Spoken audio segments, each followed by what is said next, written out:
I'm literally breaking out like crazy right now, so don't judge me, because hashtag teenager, last year being a teenager life.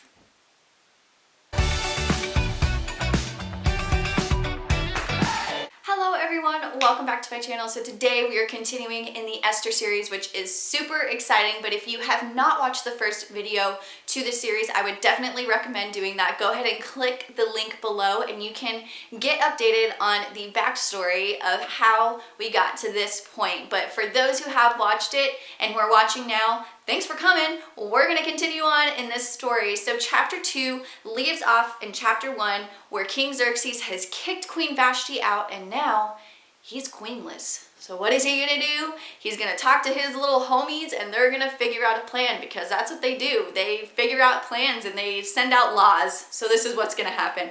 We see in verse 1 of chapter 2 that later when King Xerxes' fury had subsided, he remembered Vashti and what she had done and what he had decreed about her.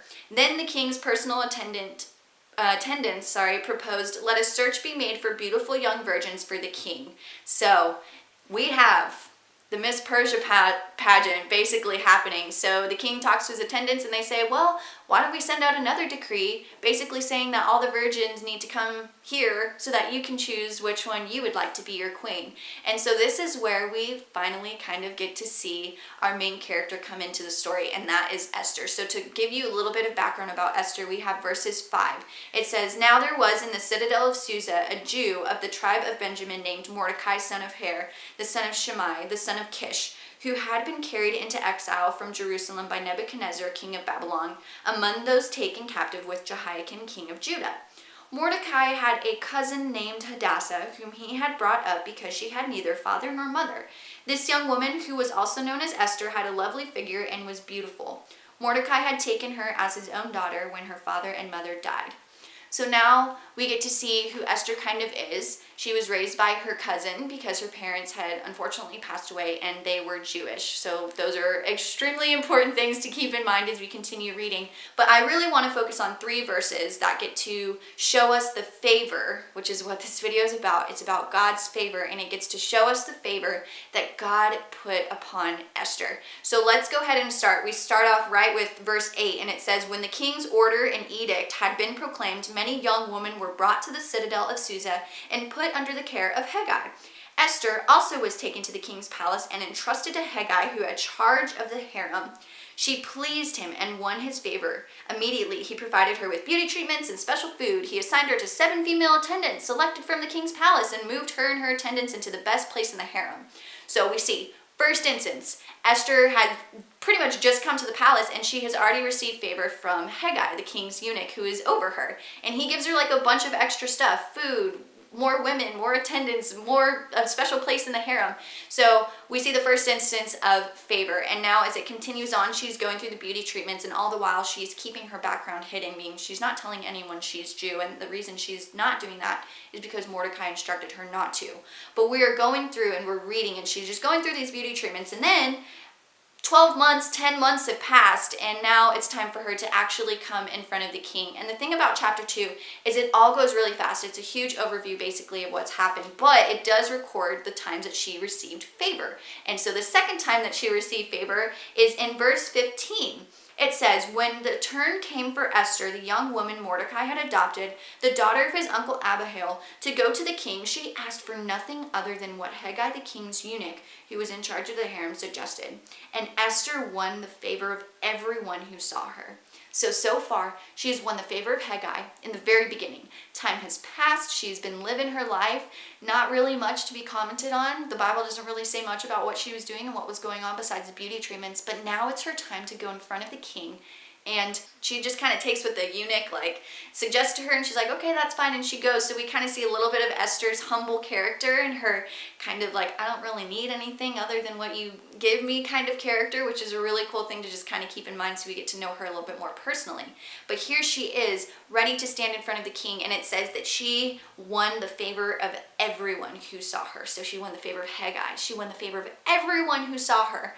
It's crazy. And now it continues in verse 16. She was taken to King Xerxes in the royal residence in the 10th month. the month of Tebeth, in the 7th year of his reign. Now the king was attracted to Esther more than to any of the other women, and she won his favor and approval more than any of the other virgins. So he set a royal crown on her head and made her queen instead of Vashti. Now she's literally made queen. And so this is what I want to talk about. I want to talk about the Lord's favor. So Esther, she's a Jew, so she's God's child, and God favors her. And so he's putting her in this place of really high impact, of really high power. She is now queen.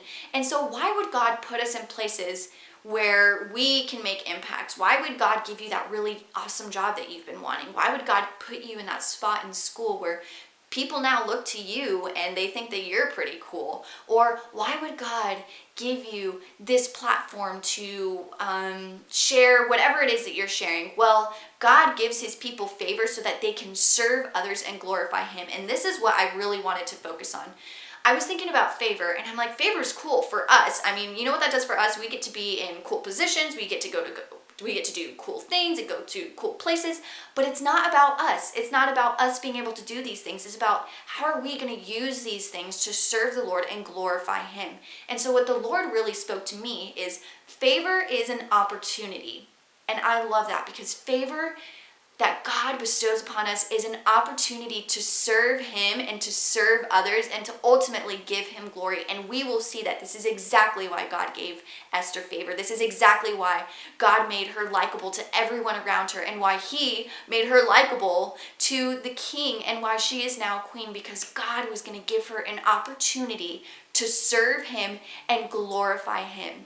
This life is not about us. There's nothing that God will do for us just so we can glorify ourselves, just to make us look good or just to make us cool. No, God is always going to favor us and give us places of, maybe power or impact, so that we can use that power, we can use that impact to glorify him and serve him. So I wanted to share that with y'all. We are setting up this story to see what God is going to do through Esther's life, and God is setting up the story in your life right now. If he is giving you favor, if he is doing things in your life where you're just like, oh my gosh, how is this happening? I don't know why this person likes me. I don't know why I got this job. It's so much. I don't know. God is doing it. He is doing it because he wants you to use whatever it is you have, wherever it is that he's going to put you, to glorify him and to serve him. So keep that in mind, because it's not for you, it's for him. So I just wanted to share that with you guys. And as we continue to set up, your life is setting up. So keep these things in mind. And I think it's awesome that the Lord is sharing this with me. And that's why I'm sharing it with y'all, because I want to apply this to my life, and I want y'all to apply this to your life. And that's why we have the Bible, so we can read and we can see how these people used God's favor for good and how we can do the same. So thank you so much for watching. I hope you continue to enjoy this series. We'll get into chapter 3 when things start getting really crazy, honestly, like super crazy. So stay tuned. Also, if you like these videos, please give them a like, and also subscribe for videos where you can just learn about God, and I can just share what I've been learning, and hopefully it will grow a hunger in y'all to want to learn more about God yourself. So thanks so much for watching. I hope you have a great day, night, year, evening, whatever, and be blessed. Hasta luego.